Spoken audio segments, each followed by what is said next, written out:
उम्मीद है कि सब खैरियत से होंगे और आप लोगों को मेरी ऑडियो वीडियो स्क्रीन शेयरिंग आ रही होगी।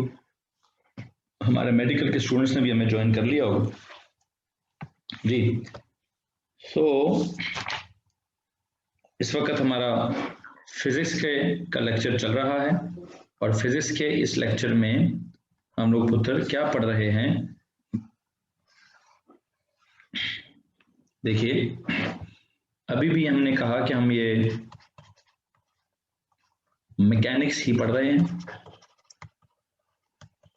और मैकेनिक्स में हम क्या पढ़ रहे हैं, फोर्स एंड डिफॉर्मेशन पढ़ाया जा रहा है आपको। और इसके अंदर इस फोर्स एंड डिफॉर्मेशन के अंदर आपको हुक्स लॉ पढ़ाया गया है और इस हुक्स लॉ के अंदर क्या कॉन्सेप्ट सिखाया गया। देखिए, दो तरह के आपको फॉर्मूले पढ़ाए गए। एक आपको जो फॉर्मूला पढ़ाया गया वो था F is equal to Hooke's law का जो ओ लेवल्स का वर्जन है, that was F is proportional to E, मतलब F is equal to K E, और यहाँ से जब आपने K को सब्जेक्ट बनाया तो K was equal to F upon E। Similarly जो दूसरा ए लेवल्स का वर्जन था, that was stress is directly proportional to strain, और फिर stress is equal to there was this capital E into small e, और इस capital E को जब आपने सब्जेक्ट बनाया तो it was this stress over strain. जिस तरह स्प्रिंग्स कांस्टेंट है वो बराबर है फोर्स पर यूनिट एक्सटेंशन के, इसी तरह यहाँ पर एक ये यंग्स मॉडुलस है वो बराबर है स्ट्रेस ओवर स्ट्रेन के। फिर जब हमने इसका ग्राफ बनाया तो आई थिंक इसका ग्राफ भी बना एक स्ट्रेट लाइन, जब हमने फोर्स और एक्सटेंशन का ग्राफ बनाया। इधर जब हमने ग्राफ बनाया स्ट्रेस और स्ट्रेन का, तो भी काफी हद तक स्ट्रेट लाइन बना। फिर क्या हुआ, फिर हमने कहा इस ग्राफ का जो ग्रेडियंट है वो k के बराबर है। इस ग्राफ का जो ग्रेडियंट था उसके बारे में जब हमने बात की तो हमने कहा जी इस ग्राफ का जो ग्रेडियंट है वो कैपिटल E के बराबर है। फिर हमने इस ग्राफ का जो एरिया है, एरिया की बात हमने की, हमने कहा इसका एरिया जो है वो इलास्टिक पोटेंशियल एनर्जी के बराबर है। इसके एरिया की जब हमने बात की तो हमने कहा नहीं यार, वो इलास्टिक पोटेंशियल एनर्जी नहीं बल्कि elastic potential energy per unit volume के बराबर है। Elastic potential energy per unit volume के बराबर है। यहां तक अगर किसी को परेशानी है तो प्लीज हाथ खड़ा करेंगे जी। सो हम क्या पढ़ रहे थे, हमने यहाँ पे हुक्स लॉ की दो स्टेटमेंट्स बनी, ओ लेवल्स वाली, ए लेवल्स वाली। मुझे अगर आप प्लीज ये बता दें कि मेरे लास्ट लेक्चर की आखिरी लाइन क्या थी तो थोड़ा सा काम आसान हो जाएगा। लास्ट लेक्चर की बिल्कुल आखिरी लाइन अगर आप बता दें प्लीज। और जो EPE का आई थिंक फॉर्मूला भी निकाला था हमने, कोई EPE का क्या फॉर्मूला निकाला था, या तो area was half into F into E, या फिर half into K into E square. यहाँ पे हमने क्या निकाला था, यहाँ पे half into stress into strain, या फिर half into capital E into small इस E का स्क्वायर जी। जरा मुझे प्लीज कोई स्क्रीनशॉट भेज दें कि हमारी लास्ट बात क्या है, ताकि मैं उस हिसाब से आगे बात को बढ़ाऊं। जी आ गई है, आई थिंक यही फार्मूला ही है, ये फार्मूला ही हमने बनाया हुआ है। Area under force extension graph का फार्मूला, फिर area under stress strain graph का फार्मूला। ठीक हो गया जी, यही फार्मूले हमने बनाए हुए। वर्क डन, उधर है सिंपल वर्क डन, इधर है क्या, एक सेकंड होल्ड कीजिएगा प्लीज। एक तरफ है सिंपल वर्क डन और एक तरफ है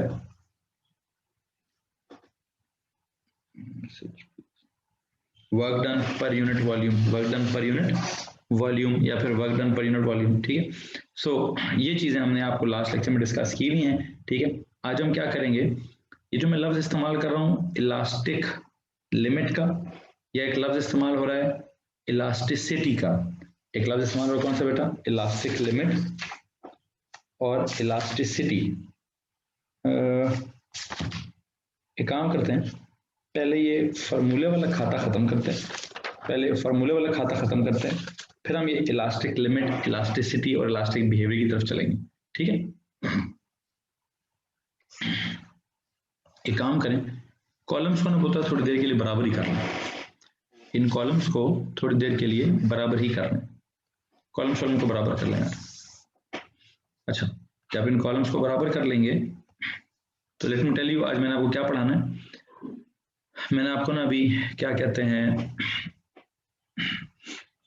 दो चीजें हैं, फार्मूले चल रहे हैं, तो फार्मूलों को कैरी करूं या पहले इलास्टिसिटी समझाऊं? Elastic limit, elastic limit, elastic limit.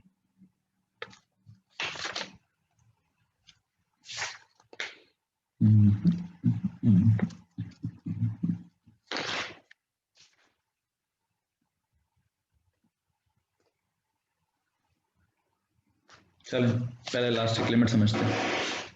You know, आपने एक बात पे गौर किया कि मैंने आपको कल क्या कहा था? मैंने आपको कल ये कहा था कि भाई ये जो जहां तक सीधी लाइन है वहां तक तो सीधी है, उसके बाद क्या होगा, उसके बाद ग्राफ कर्ल होगा टुवर्ड्स द एक्सटेंशन एक्सिस। यहाँ पे भी जहां तक ग्राफ सीधा है वहां तक तो सीधा है, उसके बाद क्या होगा, उसके बाद कर्ल होगा टुवर्ड्स दी स्ट्रेन या towards the extension axis. Okay, towards strain वाला एक्सिस या फिर टुवर्ड्स एक्सटेंशन वाला एक्सिस उसने टर्न करना होता है। ओके, ये टर्न हो गया, टर्न हो गया। अब टर्न होने से पहले और टर्न होने के बाद का सीन क्या है, ठीक है, टर्न होने से पहले और टर्न होने के बाद का सीन क्या है, इसके लिए मैंने आपको क्या समझाना है। आई थिंक मैंने लास्ट किसी लेक्चर में इस आखिरी पॉइंट को मैंने प्रोपोर्शनल लिमिट भी बोला हुआ है या मैंने इसको इलास्टिक लिमिट का लफ्ज भी बोला हुआ है जी। तो हम काम करते हैं, आज का जो मेरा टॉपिक है वो है जनाब idea of elastic limit, the idea of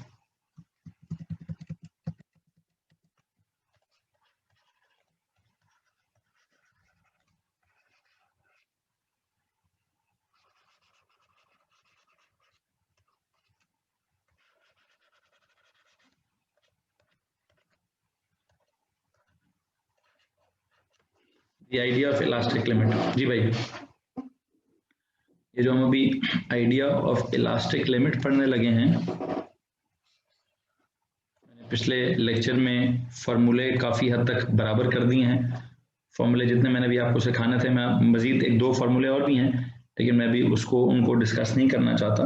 अभी जो मैं आइडिया डिस्कस करना चाहता हूँ वो क्या है, दैट इज दी आपके हुक्स लॉ में, चाहे आपने ओ लेवल्स का हुक्स लॉ पढ़ा है, चाहे आपने ए लेवल्स वाला हुक्स लॉ पढ़ा है, दोनों में आपने एक लफ्ज इलास्टिक लिमिट का जिक्र किया हुआ है, आपने एक लफ्ज इलास्टिक लिमिट का जिक्र किया हुआ है, ठीक है। अब ये इलास्टिक लिमिट क्या है और ये प्लास्टिक लिमिट क्या है देखते हैं।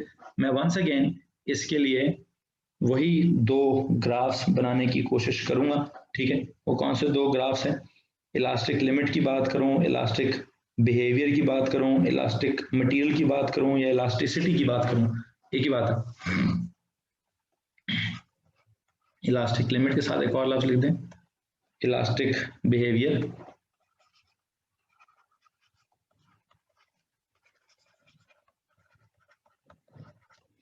अच्छा, elastic limit, elastic behaviour, elastic material, elasticity. एक और करेंगे, इलास्टिक, एक सेकंड रुकिए, कॉलम से कॉलम में क्या लिखना है, इलास्टिक मटेरियल या एक और लफ्ज लिख दीजिए इलास्टिसिटी। अच्छा, ये क्या मतलब है इस लफ्जों का, इलास्टिक लिमिट का या इलास्टिक बिहेवियर का या इलास्टिसिटी का या इलास्टिक मटेरियल का? Are these new columns? Yes, दो कॉलम्स बनवाने हैं अभी मैंने आपसे, दो कॉलम्स मैंने जो बनाने हैं, चले बना लें, पहले बना लें यार, पहले कॉलम्स बना लें, पहले वाले कॉलम बनाए जी, दोबारा से फोर्स एक्सटेंशन ग्राफ, यहाँ पे बनाए फोर्स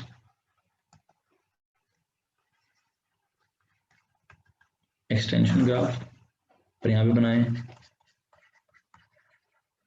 स्ट्रेस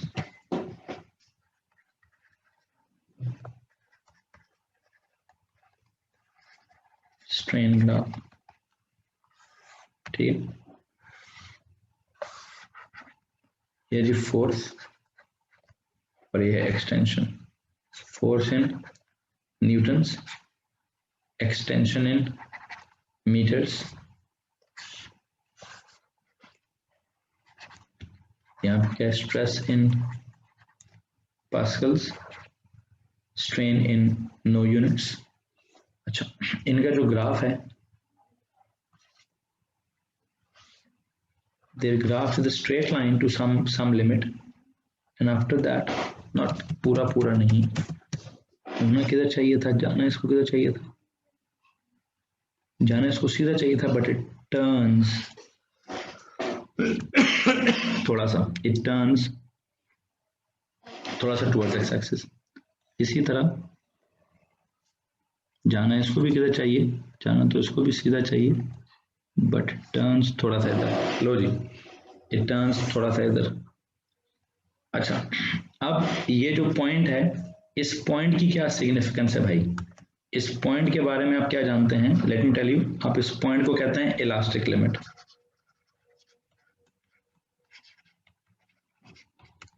आपको एक बात बताऊं, ये पॉइंट इलास्टिक लिमिट से बढ़कर प्रोपोर्शनल लिमिट है। इसको इलास्टिक लिमिट से बेहतर है कि आप क्या कहें, इलास्टिक लिमिट इसकी इतनी बड़ी डेफिनेशन नहीं है जितनी बड़ी डेफिनेशन इसकी है प्रोपोर्शनल लिमिट।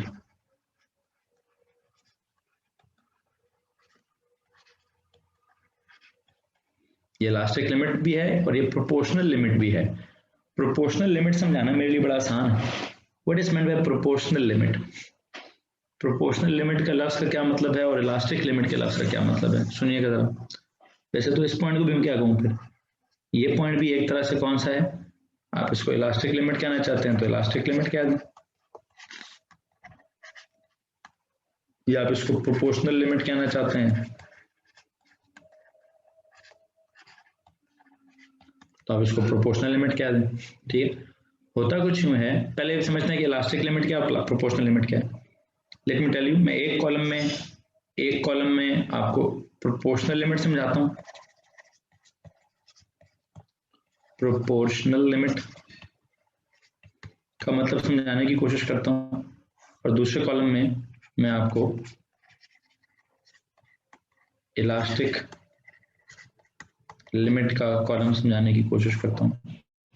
असल में आपको जो ओ लेवल्स में सिखाया गया है, ओ लेवल्स में जो बात करते हैं कि यार जब ग्राफ सीधी लाइन हो जाए, जब जहां पे उस ग्राफ का सीधा होना खत्म हो जाए, तो वो होता था proportional limit, the point after which the line is no longer straight, is no more straight, it curves towards the x-axis or it curves towards the extension axis. Now why would it curve towards the extension axis, ये मेरा A levels का topic नहीं है, ठीक है, मुझे इतना पता है। What is proportional limit? It is the limit up till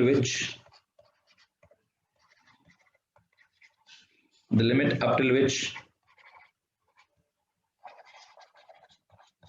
the graph is up till which it is the limit up till which the two quantities are what? Are directly proportional to each other. It is the limit up till which the two quantities are directly proportional to each other and their graph is a straight line. And अब मेरे पास यहाँ जगह नहीं है, कहाँ लिखूं, मैं जरा यहाँ जाके लिखता हूँ, and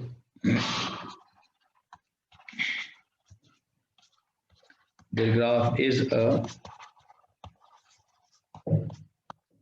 straight line. Logi, the limit up till which the two quantities are directly proportional, the two quantities are directly proportional to each other and their graph is a straight line, their graph is a straight line passing through origin, and their graph is a straight line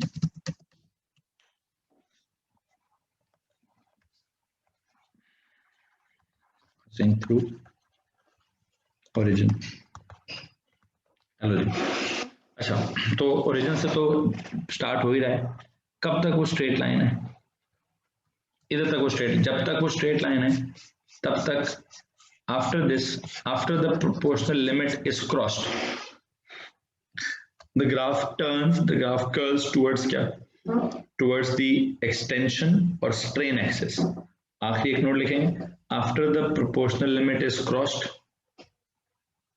या after the proportional limit is achieved, क्या होता है, क्या लिखेंगे जी, एक और जुमला लिखिए यहाँ पे, उसी के नीचे जाइए, वहीं पे जाके लिखिए after the proportional limit is crossed,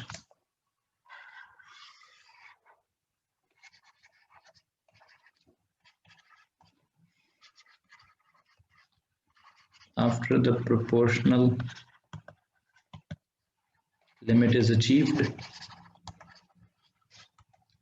the graph क्या करेगा भाई, क्या करेगा, ये all of की बात है, the graph curls, the graph bends towards कौन सा, towards extension, या फिर strain वाला होता तो towards strain axis. I think proportional का मतलब all of के बच्चे को भी क्लियर होता है कि लाइन सीधी है sir, the limit up till which the two quantities are directly proportional to each other and the graph is a straight line passing through origin, and after the proportional limit is achieved, what happens, the graph turns towards the extension axis, the graph turns towards the, although it should have gone straight, but what happens to it, it turns towards the extension axis. Why would it turn towards the extension axis? What is meant by turning towards the extension axis, ये अगला A2 का topic है, ये इस बस ये and है, ये टर्न क्यों कर रहा है इसको मैं नहीं समझाना चाहता अभी, टर्न क्यों कर रहा है ये मेरा भी टॉपिक नहीं है, बस टर्न कर रहा है इतनी समझ आ गई होगी सबको, इतनी समझ आ गई होगी सबको, ठीक है. So the limit up till which the two quantities are directly proportional to each other and their graph is a straight line passing through origin, and after the proportional limit is achieved, the graph bends towards the extension axis. The graph bends towards the extension axis. इसमें अगर किसी को परेशानी है तो please हाथ खड़ा कर दीजिए. Anyone? No? Okay. यहाँ से थोड़ा सा आगे चलेंगे.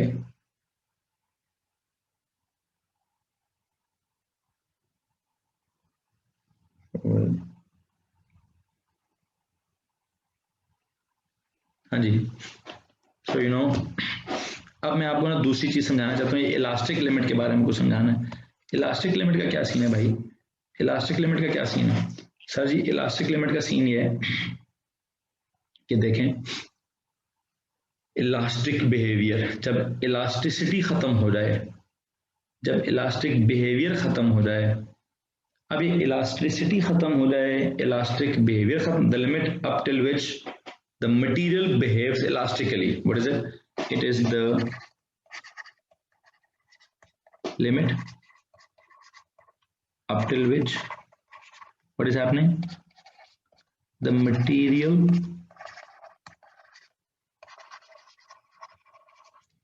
behaves elastically है. क्या मतलब इस बात का, प्रोपोर्शनल लिमिट को हमने कहा the limit up till which the two quantities are directly proportional, ठीक हो गया जी, मतलब प्रोपोर्शनल लिमिट तो प्रोपोर्शनल है जब तक, इलास्टिक लिमिट इलास्टिक है जब तक, the limit up till which the material behaves elastically, जब तक मटेरियल इलास्टिक है तो बस ठीक हो गया सर, इलास्टिक है तो उसको इलास्टिक लिमिट कहेंगे. ये इलास्टिक बिहेवियर क्या है, behaves elastically, what is meant by elastic behaviour, what is meant by elastic behaviour. Elastic behaviour का मतलब ये है कि सर जी फोर्स लगाएं तो एक्सटेंड होए, और डायरेक्टली प्रोपोर्शनल एक्सटेंशन और फोर्स डायरेक्टली प्रोपोर्शनल हुए, और जब आप फोर्स हटा दें, जब आप फोर्स हटा दें तो क्या हो जाए, तो क्या हो जाए सर जी, फोर्स हटा दें तो एक्सटेंशन खत्म हो जाए और ऑब्जेक्ट वापस अपनी ओरिजिनल पोजीशन पर आ जाए. इलास्टिसिटी क्या चीज है, इलास्टिसिटी ये है कि if an object is stretched it deforms, and when the force is removed, when the force is removed, it returns back to its original position after the removal of the force. This is known as elastic behavior. ठीक है, the limit up till which the material behaves elastically, that is extends on the application of force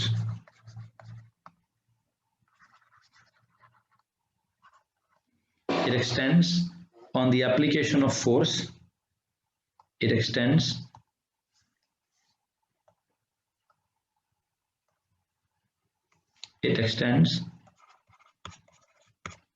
क्या लिखा था जी, extends on the application of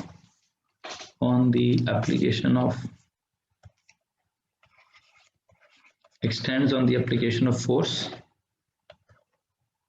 and returns to the original returns back to its and returns back to its original length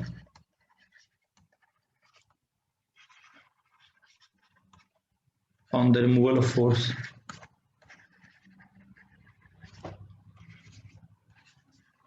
जी भाई, returns to original length force हटाने पे, हाँ जी, returns back to its original length on the removal of force, इसको कहते हैं elastic behaviour. हम क्या कह रहे हैं, हम ही कह रहे हैं ये प्रोपोर्शनल लिमिट का मतलब है जब तक लाइन सीधी है, प्रोपोर्शनल लिमिट के बाद लाइन का सीधा होना खत्म। अब मुसीबत यह है कि एक ही वक्त में एक ही पॉइंट दो बातें दिखा रहा है। इसी पॉइंट को हम प्रोपोर्शनल लिमिट भी कहते हैं, इसी पॉइंट को हम इलास्टिक लिमिट भी कहते हैं। इस पॉइंट पर जाकर क्या होता है, इस पॉइंट पे जाकर इस पॉइंट के बाद प्रोपोर्शनैलिटी भी खत्म हो जाती है और इस पॉइंट के बाद इलास्टिसिटी भी खत्म हो जाती है। प्रोपोर्शनैलिटी का मतलब क्या है, दो क्वांटिटीज का डायरेक्टली प्रोपोर्शनल होना और उनके ग्राफ का सीधा होना। इलास्टिसिटी का मतलब क्या है, फोर्स के लगाने पर एक्सटेंड होना और फोर्स के हटाने पर, फोर्स के लगाने पर, फोर्स के लगने पर एक्सटेंशन पैदा होना और फोर्स के हटने पर वापस उसका ओरिजिनल लेंथ पर आ जाना। So the limit up till which the material behaves. तो सब्र तो करना भाई, फिर सब्र कर लो, सब्र कर लो। अगर नहीं समझ आया कि sir I don't understand how elastic limit and limit of proportionality are the same because after the limit of proportionality the spring could still behave elastically, just its force and extension would not be directly proportional. No, OMG, उधर सब्र करेंगे। इसने इतने ही लंबे सवाल को मैं आपको एंड पे मौका दूंगा, दोबारा पूछ लेना। मैं भी सवाल को डिस्कस करना चाहता। इस वक्त फिल वक्त आप, मैंने देखे ना, दो कॉलम्स बना दिए हैं। मैं फिल वक्त प्रोपोर्शनल लिमिट का अलग से मतलब पढ़ाना चाहता था और इलास्टिक लिमिट का अलग से मतलब पढ़ाना चाहता था। मैं एंड पर कहूंगा कि दोनों सेम है। चलो आपको पहले से पता हो, पहले से ग्राफ पे लिखा हुआ है, ओके, आई अंडरस्टैंड कि पहले से ग्राफ पे लिखा हुआ है कि दोनों सेम है, लेकिन कैटेगोरिकली बता रहा हूं, आइडिया में जमीन और आसमान का फर्क है। प्रोपोर्शनल के मतलब में और इलास्टिक के मतलब में जमीन और आसमान का फर्क है। हाँ, वो तो अब हमारी किस्मत अच्छी है, ये चलो किस्मत अच्छी है कह रहा हूँ, लाइक यू नो सिलेबस आसान है कि उसने कहा प्रोपोर्शनल लिमिट जहां है वहीं पे इलास्टिक लिमिट भी है। उससे पहले मटेरियल प्रोपोर्शनल था, उसके बाद भी मटेरियल, मतलब प्रोपोर्शनल का मतलब अलग समझें भाई। हाँ, आपने कैसा दोनों सेम कैसे हो सकता है, मैं इस वक्त यही तो कह रहा हूँ दोनों सेम नहीं, मैं इस वक्त यही तो कह रहा हूँ कि दोनों का मतलब, दोनों का पॉइंट कोइंसिडेंटली सेम जरूर हो सकता है, दोनों की लोकेशन कोइंसिडेंटली सेम जरूर हो सकती है, दोनों का मतलब सेम नहीं है, दोनों का मतलब डिफरेंट है। प्रोपोर्शनल का मतलब है सीधा होना, लाइन सीधी होना, ओरिजिन से पास होते होना, लाइन का कर्ल ना करना, लाइन का कर्ल ना करना, ठीक है। एक ही दरख्त की दो शाखें हैं, नहीं एक दरख्त ही मुख्तलिफ है भाई, दरख्त ही मुख्तलिफ हैं, दोनों दरख्तों की जड़ें एक हो गई, या दो नीचे से दरख्त आते ऊपर आके जुड़ गए, चलो एक ही दरख्त की दो शाखें, एक दरख्त एक है ही ना, दरख्त ही दो हैं। हाँ, मसला ये हो गया है नीचे से अलग अलग हो गए, ऊपर आके जुड़ गए, ठीक है जी। दो मुख्तलिफ बातें हैं, दो मुख्तलिफ बातें हैं, दोनों मुख्तलिफ ही कर रहा हूँ, ये तो सिखा रहा हूँ कि अलग अलग। प्रोपोर्शनल का मतलब सिखा चुका हूँ कि प्रोपोर्शनल के बाद क्या होगा। यहाँ मैंने कहा the limit up till which the material behaves elastically और extends on the application of force and returns back to its original length on the removal of force. इसका मतलब है इलास्टिकली, ये इलास्टिक बिहेवियर का मैंने मतलब लिखवाया है, ठीक है, ओके। होता कुछ ही है, होता कुछ ही है। अगर मैं कहूं कि इलास्टिक लिमिट क्रॉस हो गई, after the elastic limit is achieved, अब क्या होगा। चलो यहां भी अगला पॉइंट लिखते हैं, after the elastic limit is achieved, what happens after the elastic limit is achieved? Let me tell you, the material behaves plastically, the material behaves plastically। अच्छा, ये क्या बात हुई, प्लास्टिकली का मतलब क्या है। प्लास्टिकली का मतलब यह है once deformed will never return to its original position, है जी। it will behave plastically, yet will undergo permanent deformation,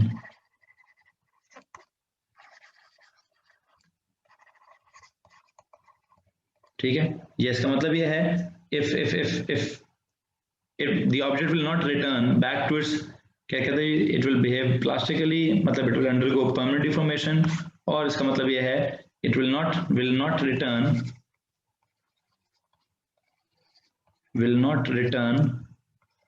to original length on the removal of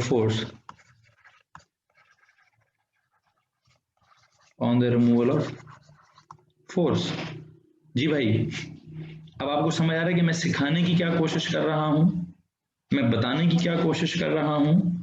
मैं बस ये बताना चाहता हूं कि बेटा पॉइंट की लोकेशन बेशक एक है, मतलब दो मुख्तलिफ हैं। इसी पॉइंट को आप अगर प्रोपोर्शनल लिमिट कहते हो तो इसका क्या मतलब है कि सर इससे पहले लाइन सीधी है, इसके बाद लाइन कर्व्ड है, और curve towards the extension axis है, ये प्रोपोर्शनल लिमिट का मतलब है। इसी पॉइंट को अगर आप इलास्टिक लिमिट कहते हो तो इसका मतलब है सर इससे पहले इलास्टिकली बिहेव हो रहा था, इसके बाद प्लास्टिकली बिहेव हो रहा है। इसके बाद इससे पहले इलास्टिकली बिहेव होने का मतलब क्या था, इससे पहले देखिए, अगर आप इस पॉइंट पे प्रोपोर्शनल लिमिट को समझाना चाहते हैं, मैं अगर ये कहूं कि सर एक काम करना,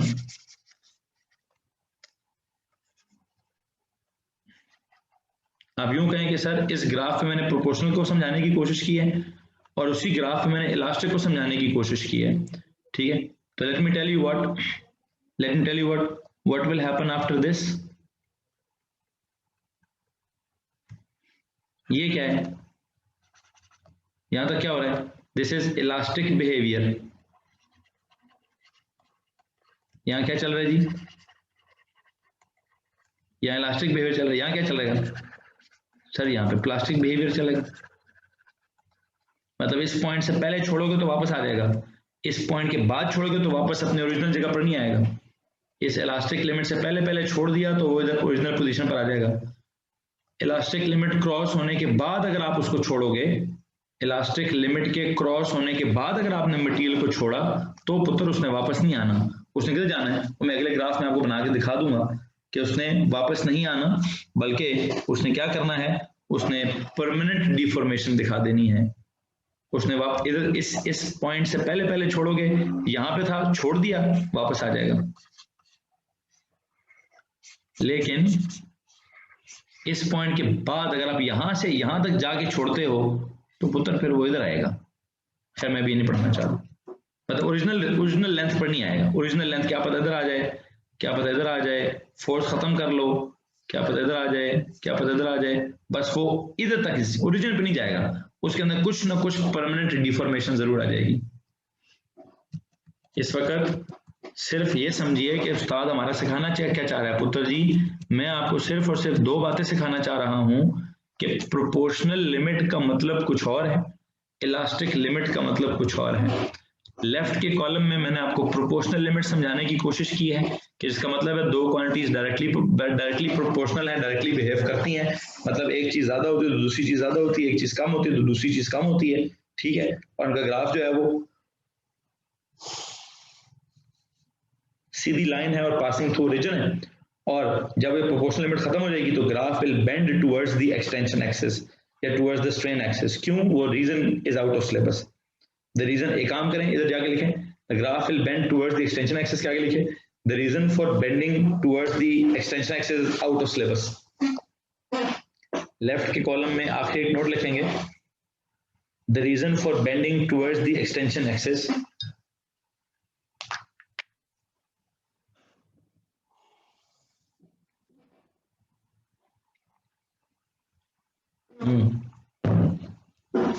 the reason for bending towards the extension axis is out of syllabus, ठीक है। अच्छा, लेकिन उसकी रीजन है कि नहीं, उसकी रीजन में मैं जा रहा हूं कि नहीं, मैं यहां क्या कह रहा हूं, इलास्टिक लिमिट मैंने थोड़ा ज्यादा एक्सप्लेन कर दिया है कि सर इलास्टिक लिमिट का मतलब है यहां तक material will be behaving elastically. Abdur Rahim hold करें अपने सवाल को, इलास्टिकली, इसके बाद क्या होगा, इलास्टिकली का मतलब है it will extend on the application of force and will return back to its original length on the removal of force. but after the elastic limit is achieved, the material behaves plastically, which means it will undergo permanent deformation. It will not return to its original length on the even on the removal of force. Even on the removal of force.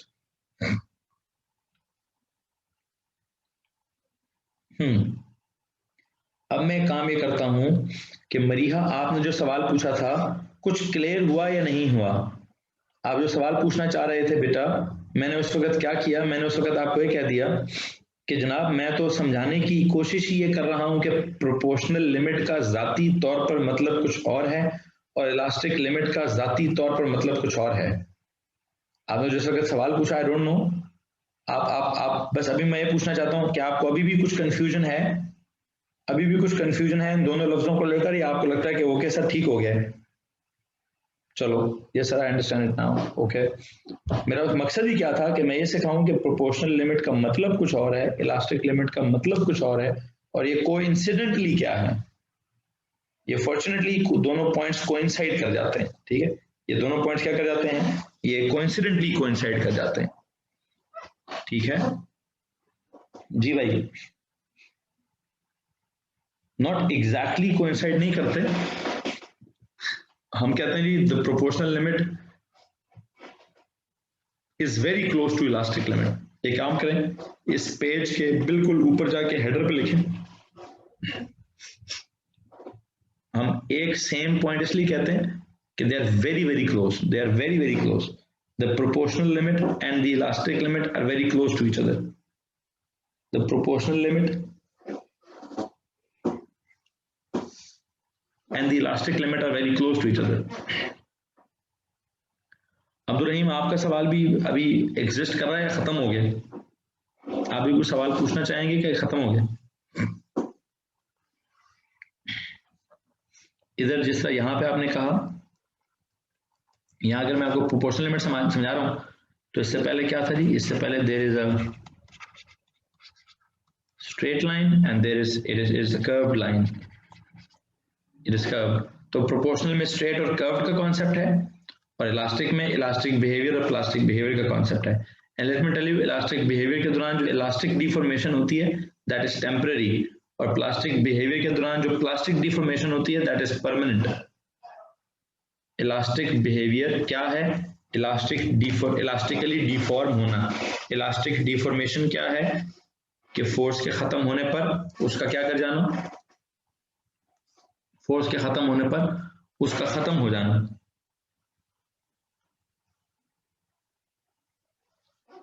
लेकिन plastic deformation का मतलब क्या है? Force के खत्म होने पर deformation का खत्म ना हो। शो नेक्स्ट पेज, ये लो जी। Elastic behaviour, elastic material, elasticity, elastic deformation. किसी को मसला इस बात से? किसी को मसला इस बात से बच्चों? हो जाएगा? हो जाएगा, ओके। अब एक काम करता हूँ यहाँ से ना मैं आपको आगे दो मुख्तलिफ किस्म के, मतलब दो तीन मुख्तलिफ किस्म के सॉलिड मटेरियल्स समझाने की कोशिश करता हूँ, ठीक है? मैं आपको कुछ मटेरियल्स समझाने की कोशिश करता हूँ। दोनों कॉलम बराबर हो गए बच्चों? दोनों कॉलम्स बराबर हो गए? यस सर, चलो बराबर हो गए तो बराबर कीजिए, कॉलम्स को बराबर कीजिए और नई कहानी बनाइए। नई कहानी मैंने अभी क्या बनानी है? नई कहानी मैंने नहीं बनानी है, मैंने आपको यहाँ पे कुछ मटेरियल्स शो करने हैं, types of solid materials. Please heading देंगे।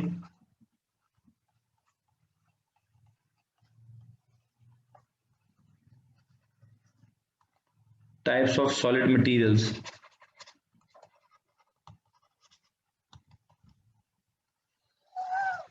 ये टाइप्स मैंने समझानी है, मैंने किस हिसाब से समझानी है?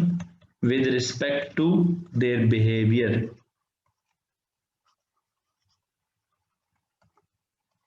कौन सा बिहेवियर भाई? किस बिहेवियर की हम यहाँ पे बात कर रहे हैं?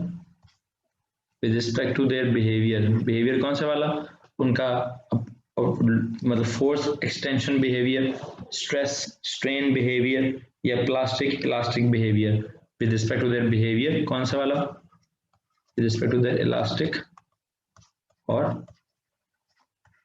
plastic behavior with respect to their elastic or plastic behavior. So let me tell you कि यहाँ क्या सीन होता है. यहाँ पे हमारे पास 3 तरह के सॉलिड्स हैं. यहाँ पे हमारे पास 3 तरह के सॉलिड्स हैं और 3 तरह के सॉलिड्स कौन से हैं. नंबर वन है जी हमारे पास यू नो व्हाट, सबसे पहले लिखें क्रिस्टलाइन सॉलिड्स.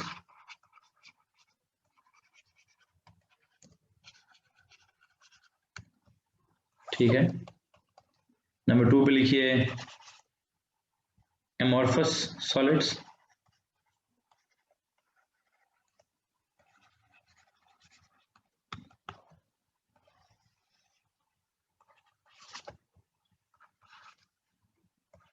और नंबर 3 पे लिखिए क्या चीज, पॉलीमेरिक सॉलिड्स.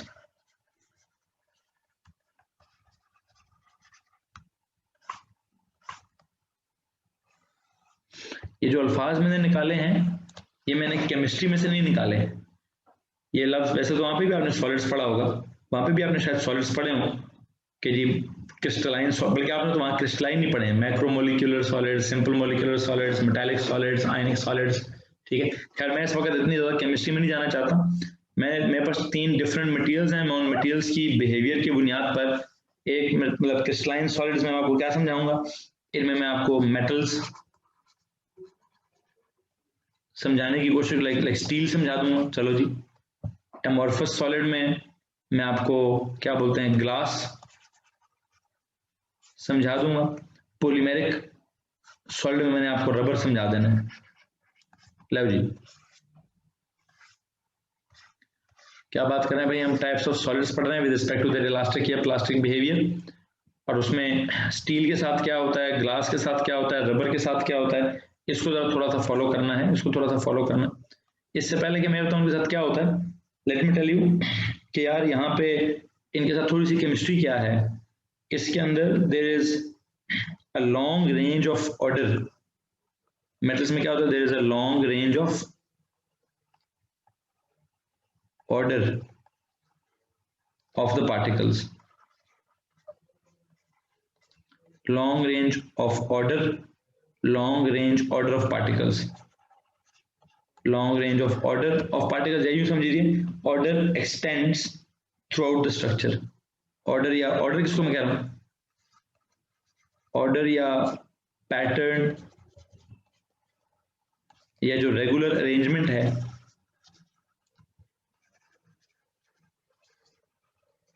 extends किधर जी, extends throughout the structure. extends throughout the structure. ठीक है. जहां तक ताल्लुक है इसका ग्लास का, ग्लास में क्या है, ग्लास कोई इस तरह का मेटल टाइप सॉलिड नहीं है. ठीक है. ग्लास की हमने केमिकल कॉम्पोजिशन भी नहीं पढ़ी फिजिक्स में, वैसे उसमें केमिस्ट्री में. खैर जो भी है, एक बात आपको बता दूं, it is not a proper solid. मतलब ये कोई क्रिस्टलाइन सॉलिड नहीं है जिसको हम क्रिस्टल कहते हैं. इसकी कोई लैटिस नहीं है, इसके अंदर there is no lattice. Lattice का लफ्ज भी केमिस्ट्री का है, लैटिस का लफ्ज भी केमिस्ट्री का है. क्रिस्टलाइन में क्या होता है, लैटिस ऑफ एटम्स होती है, लैटिस ऑफ पार्टिकल्स होता है. ठीक है. ये जो ग्लास है इसके अंदर क्या है, थोड़ी सी शॉर्ट रेंज ऑफ ऑर्डर है. There is short range of order, there is short range of order of the particles. ठीक है. एंड एक तो शॉर्ट रेंज ऑफ ऑर्डर है ऑफ द पार्टिकल्स है, और एक और काम क्या है, short range of order of the particles के बाद जो असली चीज है वो ये है कि सर ये ऑर्डर या अरेंजमेंट या रेगुलर पैटर्न जो है, it exist only in some part of the structure. Order या पैटर्न या रेगुलर अरेंजमेंट. अब ये ना, मैं एक बात याद रखिए, केमिस्ट्री के हिसाब से नहीं पढ़ा रहा. केमिस्ट्री में अल्फाज का चुनाव बड़ा मुख्तलिफ है. मैं उसी जैसे कोई अल्फाज इस्तेमाल कर रहा हूं, लेकिन मैं फिजिक्स के टीचर के हिसाब से वो लफ्ज इस्तेमाल कर रहा हूं. लाइक प्योर केमिस्ट्री के अल्फाज इस्तेमाल नहीं कर रहा. प्योर केमिस्ट्री में आपको पता है हमारे लफ्ज बड़े टेक्निकल होते हैं. ठीक है. वही लफ्ज हैं यार, ऑलमोस्ट वही लफ्ज हैं. ऑर्डर या पैटर्न या रेगुलर अरेंजमेंट एग्जिस्ट किधर, exist only in some parts, exist only in some parts of the structure. Okay हो गया जी, ओके हो गया। जहां तक रबर का ताल्लुक है, रबर में तो कोई ऑर्डर ऑफ पार्टिकल्स है ही नहीं, वहां तो ऑर्डर का तो सीन ही कोई नहीं, वहां तो लंबी लंबी चेन्स हैं, लॉन्ग चेन्स ऑफ मॉलिक्यूल्स हैं which are entangled with each other. Polymeric solid का मतलब इसमें क्या होता है, इसमें तो पॉलीमर्स होते हैं, और पॉलीमर्स में याद है क्या होता है, पॉलीमर्स को हल्का फुल्का आपने एएस पॉलीमर्स में पढ़ा हुआ है। पॉलीमर्स में क्या होता है बेटा,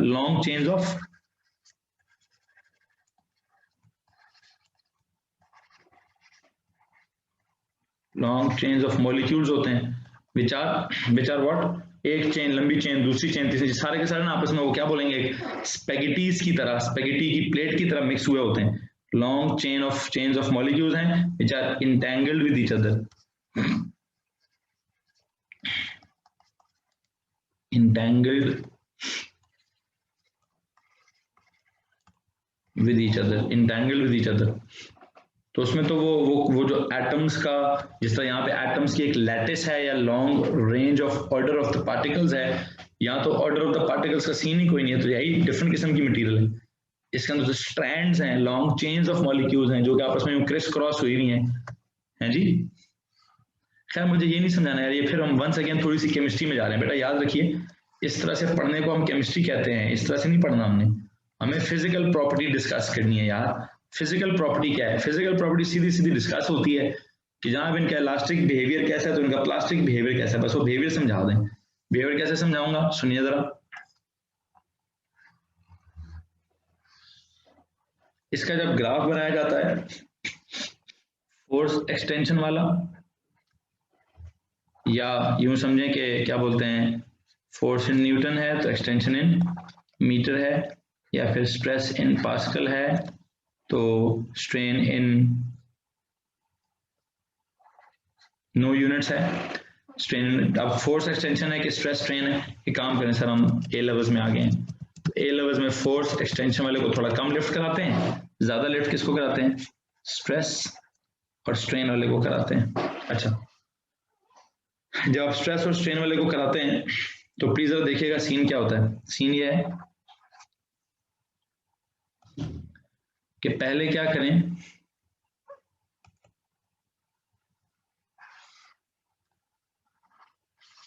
सर पहले ये ऐसा होता है, सीधी लाइन होती है, ये उसका प्रोपोर्शनल लिमिट है, यही उसका इलास्टिक लिमिट है। इसके बाद उसको जाना किधर चाहिए, अगर आप इससे पहले उसको छोड़ देंगे, इससे पहले उसको छोड़ देंगे तो वो इसी रास्ते से वापस आ जाएगा। इससे पहले अगर आपने इसको छोड़ दिया, ये उसकी लोडिंग का ग्राफ है कि उसके बाद लोड बढ़ाते रहें, और ये उसके, ये कौन सा बिहेवियर है, सवाल है यार सब लोगों से। इस पॉइंट तक ये कौन सा बिहेवियर है, so what is happening, चूंकि ये उसकी इलास्टिक लिमिट है तो याद रखिए यहां तक क्या हो रहा है, ये उसका इलास्टिक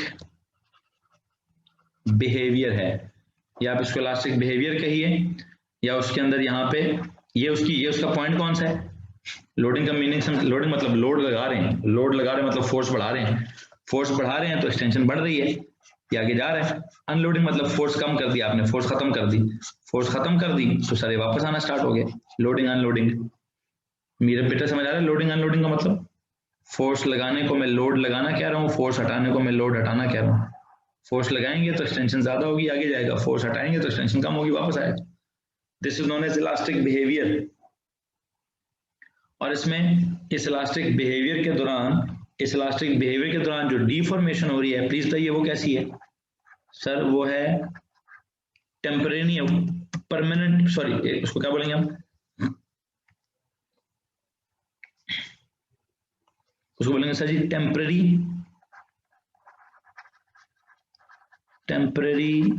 डिफॉर्मेशन।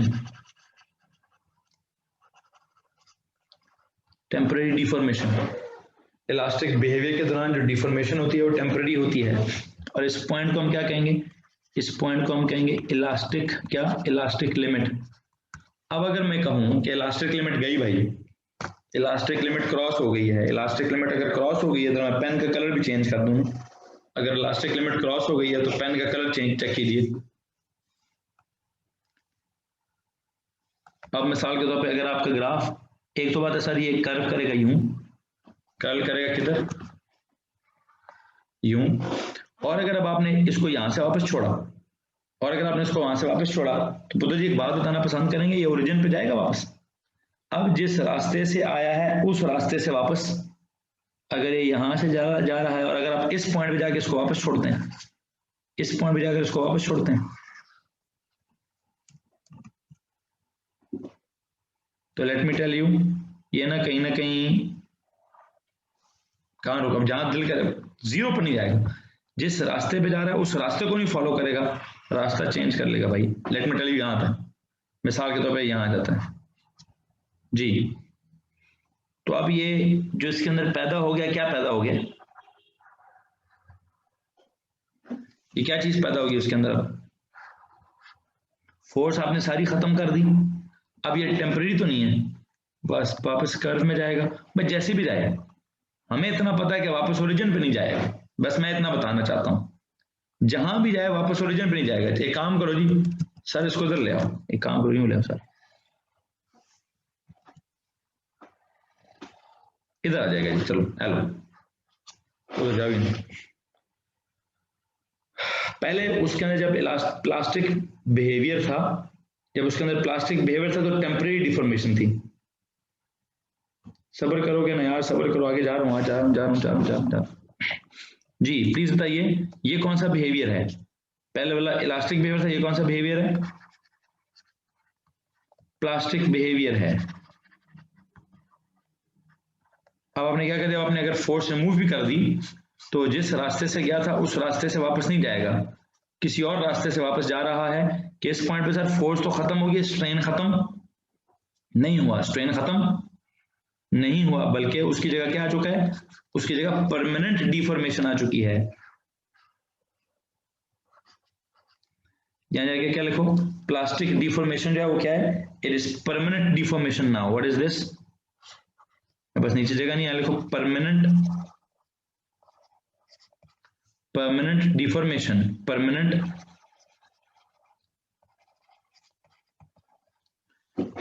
डिफॉर्मेशन। जी भाई, किसी को मसला इस बात से, एनीवन, किसी को मसला है तो हाथ खड़ा करेंगे भाई, नो सर, ओके। सो हम ये कह रहे हैं इलास्टिक लिमिट से पहले का जो सीन है वो इलास्टिक बिहेवियर है, इलास्टिक डिफॉर्मेशन है, इलास्टिक लिमिट अभी अचीव नहीं हुई, इलास्टिकली बिहेव कर रहा है मटेरियल इलास्टिक मटेरियल है, बिहेवियर इलास्टिक बिहेवियर है, लिमिट अभी इलास्टिक नहीं आई, डिफॉर्मेशन इलास्टिक हो रही है। सारे अल्फाज में इलास्टिक का जिक्र हो गया है, लेकिन जब मैंने कहा इलास्टिक लिमिट क्रॉस होगी तो material behaves plastically, it is plastic material now, और प्लास्टिक बिहेवियर में क्या होगा, प्लास्टिक डिफॉर्मेशन होगी। And what is meant by plastic deformation, plastic deformation means permanent deformation. Elastic, ऐसे देखो जो हम नॉर्मल जिंदगी में भी मटेरियल इस्तेमाल करते हैं, दोनों मटेरियल्स का मतलब क्या है, इलास्टिक मटेरियल हम किसको कहते हैं, रबर बैंड को कहते हैं। सर खींचते तो खींचता है, छोड़ते तो छूट जाता, वापस आ जाता है।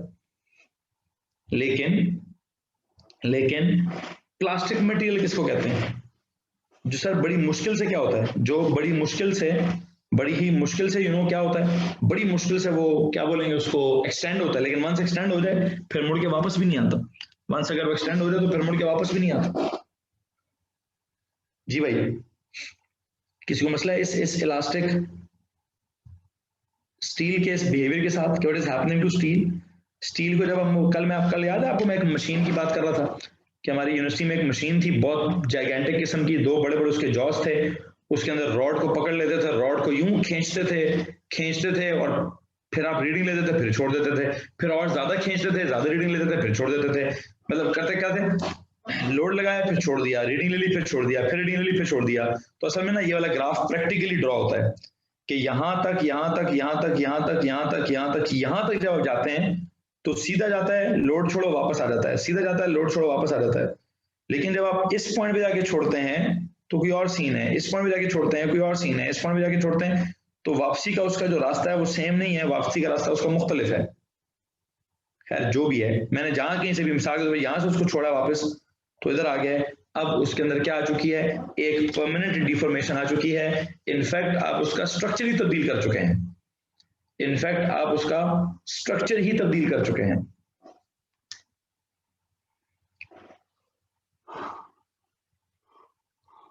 कुछ सवाल तो पूछ लीजिए।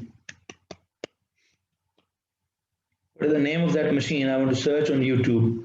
सिंपल है भाई, वो तो क्या कहते हैं, टेंसाइल स्ट्रेंथ मेजर करने की मशीन।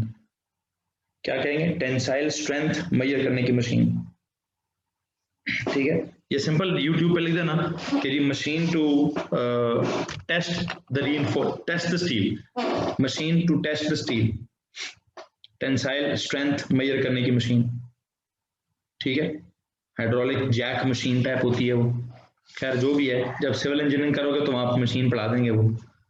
बहरहाल ये हो गया जी मेटल्स का या स्टील का बिहेवियर ऐसा है। जहां तक एमोर्फस सॉलिड्स हैं लाइक ग्लास, ग्लास का मटेरियल, ग्लास का बिहेवियर कैसा है।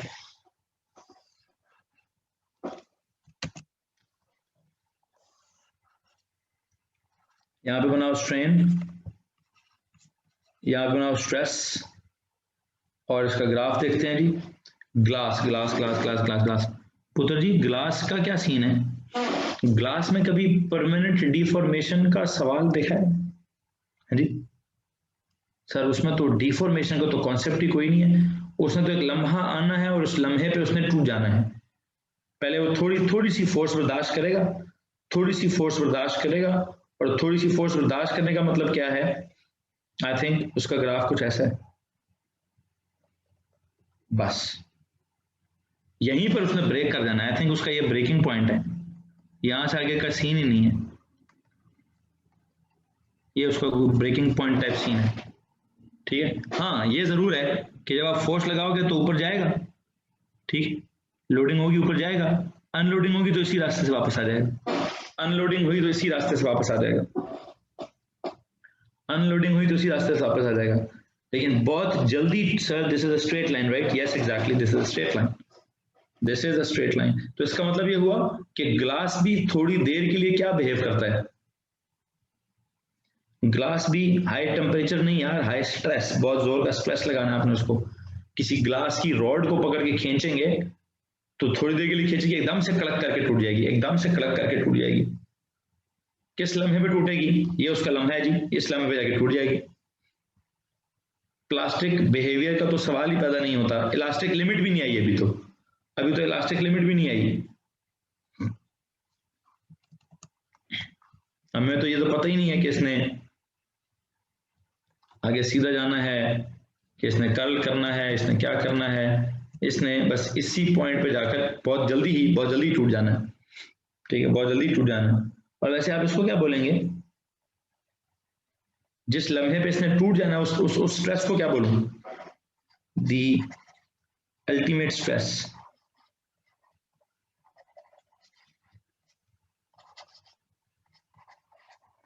और जितनी को मैक्सिमम स्ट्रेस बर्दाश्त कर सकता है उसका the ultimate strength, this stress is equal to the ultimate strength. एक सेकेंड इसको ऐसे करिए, इस वक्त जो स्ट्रेस है, इस स्ट्रेस को call it the ultimate strength.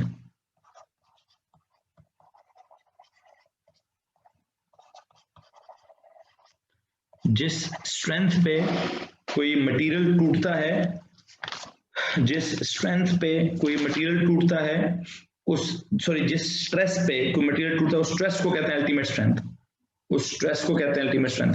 यहां पे भी खैर क्या हो रहा है, यहां पे भी ये जा रहा है, क्या ये हो रही है जी लोडिंग, और यहां क्या हो रहा है, साथ साथ अनलोडिंग का ग्राफ चल रहा है। ठीक है, अगर मैं कहूं कि अभी भी कैसा बिहेवियर है, अभी भी कैसा, मतलब जब चलो जब टूट गया, टूटने से पहले पहले कौन सा बिहेवियर था, आई बिलीव इलास्टिक बिहेवियर है। यहां तक इसने क्या किया, इसका इलास्टिक बिहेवियर है। हालांकि हमने कभी जिंदगी में ग्लास को इलास्टिक नहीं कहा, चलो इलास्टिक नहीं कहा, प्लास्टिक कब का है? गिलास को कभी हमने प्लास्टिक का है? अब्दुल रहीम चंड खानी, अब्दुल रहीम कहता है, Abdul Rahim what if I tell you के बड़ी अजीब सी एग्जांपल आई है, बड़ी अजीब सी एग्जांपल आई है, कोई नहीं, जैसे तूने सवाल पूछा मैं भी तेरी तरह ढीठ होता हूँ और ढीठ बनकर तुझे जवाब देता हूँ, ठीक है। अब्दुल रहीम ने सवाल पूछा, sir could you give us a live demonstration of the behavior of glass using your glasses? Okay, जवाब मेरे पास है, why should not I give you the live demonstration? जब आप अकेडमी और चंड मार के दिखाऊं कि जी ये चंड की जो डेमोन्स्ट्रेशन है, फेस की डिफॉर्मेशन कैसे होती है, लोडिंग होती है, जब जोर लग रहा होता है, पटाखा बज रहा होता है, फिर हाथ जब छूटेगा अनलोडिंग होगी तो मुंह पे क्या होगा क्या नहीं होगा, ये क्यों ना समझाऊं? है ये वाला बेहतर है? हाँ वो ज्यादा अच्छी एग्जांपल होगी, मेरी क्लासेस के पीछे पड़ा है, मंजूर है तेरी बेशरम मार खाने के लिए भी मंजूर है। चलो फिर तेरा बनता है, फिर तेरा बनता है, वो पॉलीमेरिक सॉलिड की एग्जांपल है सर। हाँ ये भी है एग्जैक्टली, ओ यस, वो गलती होगी हम, अच्छा सही बोला है, हम कहते सर आपने उसके चेहरे को किरची किरची थोड़ी ना कर दी, नहीं हाँ याद आया, एक और बड़े मजे की एग्जांपल आई है, वो कहता है ना जब दिल टूटता है तो दिल किरची किरची हो जाता है। हाँ जी भाई, अब्दुल रहीम को मैंने मार दिया है, अब्दुल रहीम का दिल टूट गया होगा, तो दिल जो है वो बड़े ग्लास टाइप चीज बनी है, बड़े 2 ही मिनट में थोड़ी सी जोर लगाओ वो टूट जाती है जी, और किरची किरची हो जाती है, तो ग्लास इज समथिंग जो किरची किरची हो जाता है। सो अभी मैंने मारा नहीं है, अभी मैंने इसका दिल तोड़ा है, ठीक है, अभी इसका दिल जो टूटा है वो ऐसे ही थोड़ा सी लोड डाला था कि वो इस पॉइंट पे जाकर ब्रेक हो गया, टूट गया। अब पॉलीमेरिक एग्जांपल में इसको चंड देता हूँ, ज्यादा सब्र करो, पॉलीमेरिक एग्जांपल में इसको चंड वाली एग्जांपल समझाते हैं। अब्दुल रहीम साहब सॉरी माजरत, आपने चूंकि मेरी ग्लासेस बड़े पर्सनल हुए हैं आप, तो फिर जवाब पर्सनल हुए हैं तो मैंने भी पर्सनल जवाब दे दिए। ग्लासेस से क्या दुश्मनी है भाई, ये पानी पड़ा है, इस पानी के ग्लास की बात कर लेते हैं। हाँ इसको अगर मैंने तोड़ा ना, इसको अगर मैंने तोड़ने की कोशिश की तो पुत्र बाहर मेरी घर से जो है ना अम्मा ने आ जाना, अम्मा ने मेरा हिसाब बराबर कर देना। अच्छा सो खैर बहरहाल जो भी है बातें बंद करते हैं। आखिरी एक ग्राफ है उसको समझाने की कोशिश करता हूँ, रबर को क्या होता है, रबर का सीन मुख्तलिफ है इधर, लेकिन कमाल की एग्जांपल आई है इधर, चंड वाली एग्जांपल 100% बैठती है, 100% बैठती है।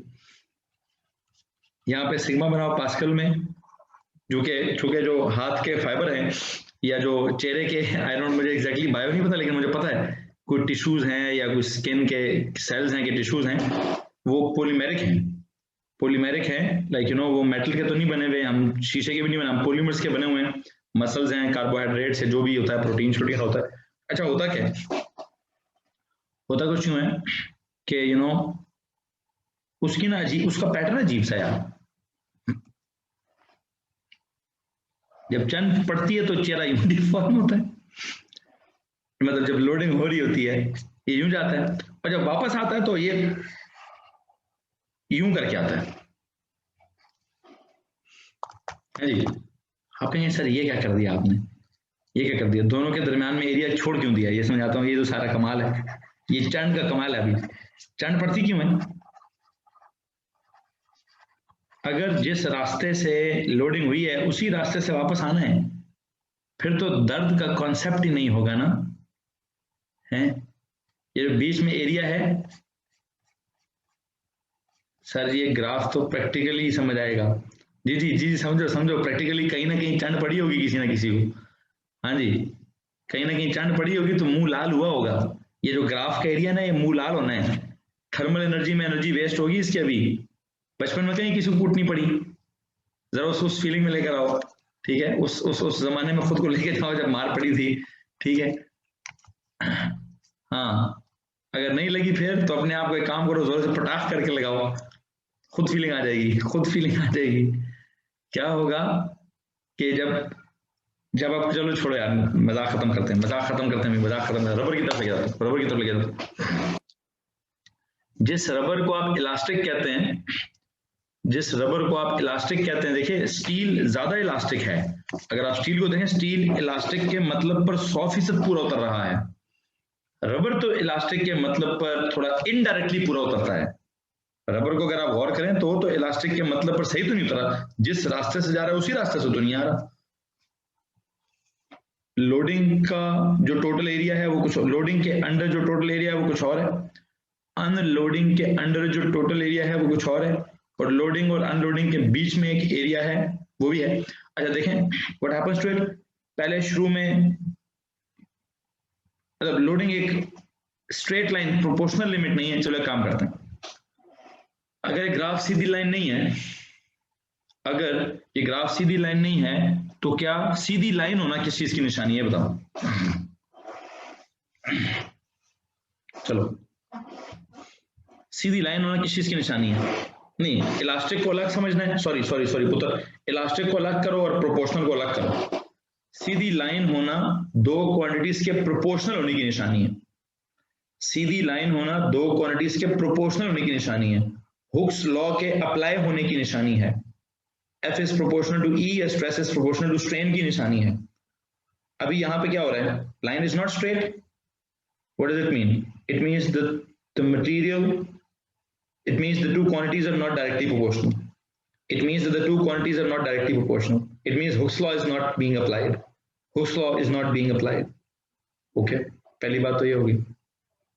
दूसरी बात ये कि सर जी ये, लेकिन हाँ ये जरूर है कि जब ऑब्जेक्ट को खींचते हैं तो खींचता है, उसको छोड़ते हैं तो वापस आता है, खींचते हैं तो खींचता है, छोड़ते हैं तो वापस आता है। ओके हो गया जी। लेकिन जाने का रास्ता कोई और है, वापस आने का रास्ता कोई और है। जाने का रास्ता कोई और है और वापस आने का रास्ता कोई और है। जाने का रास्ता कोई और है और वापस आने का रास्ता कोई और है। अब इस रास्ते की तब्दीली में, जाने के रास्ते के डिफरेंस में और वापस आने के रास्ते के डिफरेंस में क्या कहानी चल रही है? कहानी ये चल रही है कि सर लोडिंग का ग्राफ आ गया ये वाला, अनलोडिंग का ग्राफ आ गया ये वाला। इतना तो कंफर्म हो गया है, इतना तो कंफर्म हो गया है कि ऑब्जेक्ट वापस अपनी ओरिजिनल पोजीशन पर ही आता है। ऑब्जेक्ट ड्यूरिंग अनलोडिंग, ऑब्जेक्ट अगर मैं कहूं वापस अपनी ओरिजिनल पोजीशन पर आ जाए, रास्ते को छोड़े उसने क्या किया, तो बिहेवियर कैसे? अगर मैं जैसे इसको देखूं कि सर जहां से स्टार्ट किया था वहीं पर वापस आ गया, रास्ता जो मर्जी फॉलो किया, तो इलास्टिक तो है। लो जी अजीब सी बात होगी। The two quantities are not directly proportional. Since the line is not straight, so the two quantities are not directly proportional to each other. But the object returns back to its original position on the removal of force. So the object behaves elastically. The object is behaving elastically. But there is a problem. वो problem क्या है कि sir ये फिर graph के बीच में area क्या है? ओबे, हुक्स लॉ को तो ओबे नहीं कर रहा, स्ट्रेट लाइन नहीं है, लेकिन इलास्टिकली तो बिहेव कर रहा है। लेकिन अनलोडिंग के दौरान ये, अनलोडिंग के दौरान करता क्या है? अनलोडिंग के दौरान ये एक डिफरेंट सा अजीब सा पाथ ओबे करता है। ये पाथ ओबे करने के लिए मुझे आपको कहानी समझानी पड़ेगी। वो क्या कहानी है? वो कहानी है कि सर ये एरिया अंडर द ग्राफ पहले आपको समझाना पड़ेगा। बच्चों मुझे प्लीज ये बताओ कि क्या बोलते हैं इसको, area under the stress strain graph क्या होता है? Area under the stress strain graph क्या चीज होती है? सर ये work done per unit volume होता है, या elastic potential energy per unit volume होता है। ठीक है, अगर मैं थोड़ी देर के लिए वॉल्यूम को कांस्टेंट तस्वर कर लूं, अगर मैं थोड़ी देर के लिए वॉल्यूम को यूनिट वॉल्यूम तस्वर कर लूं, तो ये इलास्टिक पोटेंशियल एनर्जी होगा ना। जो आपने इलास्टिक पोटेंशियल एनर्जी अप्लाई की है, ये क्या था? इतनी आपने एनर्जी इसको दी थी। इस पूरे के नीचे जितना एरिया है, ये टोटल जो एरिया आ रहा है नीचे वाला, यहां से लेकर एक्स एक्सिस तक, इतनी एनर्जी आपने दी। लेकिन जब आपने अनलोडिंग की तो प्लीज बताइए कितनी एनर्जी वापस निकली? यहां से नीचे वाली ये वाली एनर्जी वापस निकली। तो फिर ये वाली एनर्जी किधर चलेगी? सर ये वाली एनर्जी डिसिपेट हो गई किसके अंदर? ये वाली जो एनर्जी है जो वापस नहीं निकली, ये पार्टिकल्स को परमानेंटली डिफॉर्म करने में इस्तेमाल हो गई। परमानेंट पार्टिकल्स को या तो परमानेंटली डिफॉर्म करने में इस्तेमाल हो गई, या फिर ये थर्मल एनर्जी के तौर पर वेस्ट हो गई,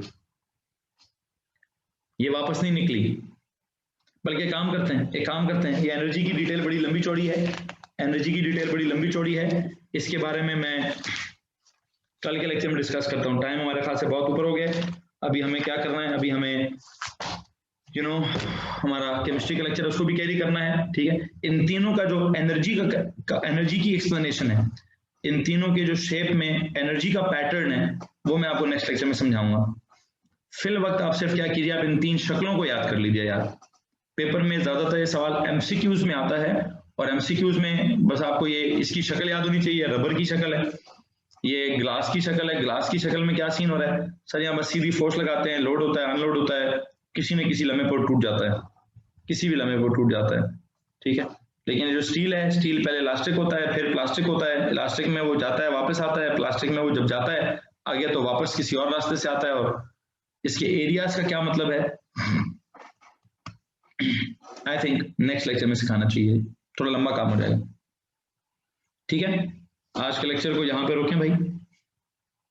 आज हमने क्या चीज पढ़ी है जरा देखते हैं, एक दफा रिव्यू करते हैं। हम ये elastic limit, elastic behaviour, elasticity को समझने की कोशिश कर रहे थे, ठीक है। और उसको उसको समझने के लिए हमने क्या किया, पहले 2 ग्राफ्स बनाए, प्रोपोर्शनल लिमिट, इलास्टिक लिमिट का अलग मतलब निकाला।